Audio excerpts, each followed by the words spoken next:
ప్రభువైన యేసుక్రీస్తు నామంలో మీ అందరికీ వందనాలు. మీరందరూ బాగున్నారని నేను అనుకుంటున్నాను. మానవ జీవితం ఒక యుద్ధం, ప్రయాణం, గమ్యం. ఈ జీవితం కొనసాగే కార్యకలాపాల్లో ఎక్కువ శాతం అహంకారం మీద ఆధారపడి ఉంటుంది. అది కొన్ని స్థాయిల రూపంలో చలామణి అవుతూ ఉంటుంది. మొదటిగా డబ్బు. అది ఉంటే ప్రపంచంలో ఏదైనా సాధించగలనని.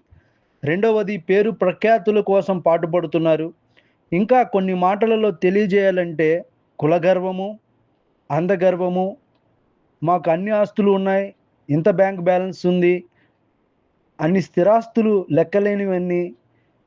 ఇతరుల స్నేహభావంతో మెలిగే వారి పట్ల చులకన భావంతో ప్రవర్తిస్తారు. ఇతరుల పట్ల సేవాభావము కలిగి ఉండుటకు నీకు సమయం ఉండదు. ఇతరుల బాధలు పంచుకునే బంధాలు మనకు అవసరం లేదు. మానవ రీతిగా ఎన్నో ఒడిదుడుకులు ఎదుర్కొంటున్నా నీవు మనశ్శాంతి లేని లోకంలో ఉన్నావు. నువ్వు ఎంత సంపాదించినప్పటికీ దేవునితో ఉన్న అనుబంధం అనివార్య కారణాల వలన దూరమైతే నీ పతనాన్ని ఊహించలేము. ఒకటి గుర్తుపెట్టుకో, ఈ లోకంలో ప్రతీదీ దేవుని అనుగ్రహంతోనే పొందుకున్నావు. ఆయన చెంత సమస్తము దాగి ఉన్నాయి.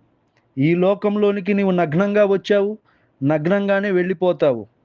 ఆయన ఊపిరిని పోశాడు, ఆ ఊపిరినే ఆయన తీసేసుకుంటాడు.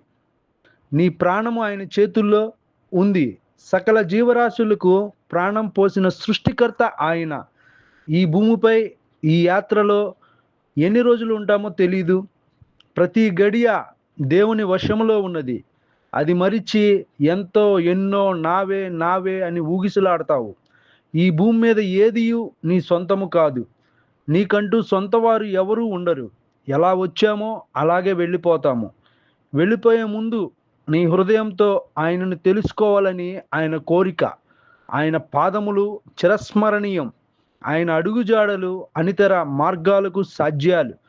నీవు శాశ్వత జీవంలోనికి రావాలని ఆయన శ్వాస విడిచి మృత్యుంజయుడే లేచాడు.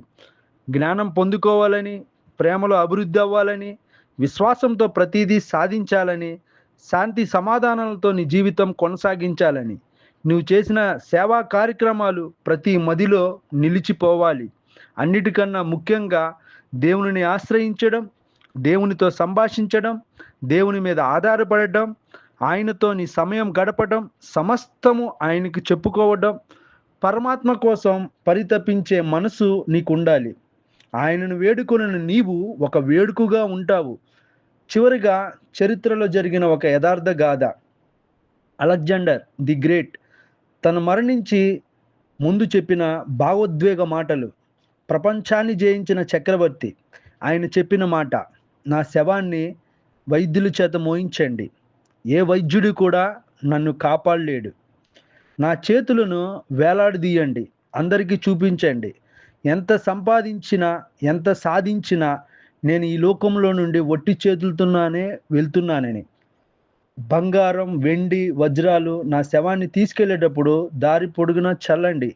ఏది శాశ్వతం కాదని. చివరికి ఆ బంగారం, వజ్రాలు కూడా ఆయన ప్రాణాన్ని కాపాడలేవని ఈ మాటలు తెలియజేశాడు.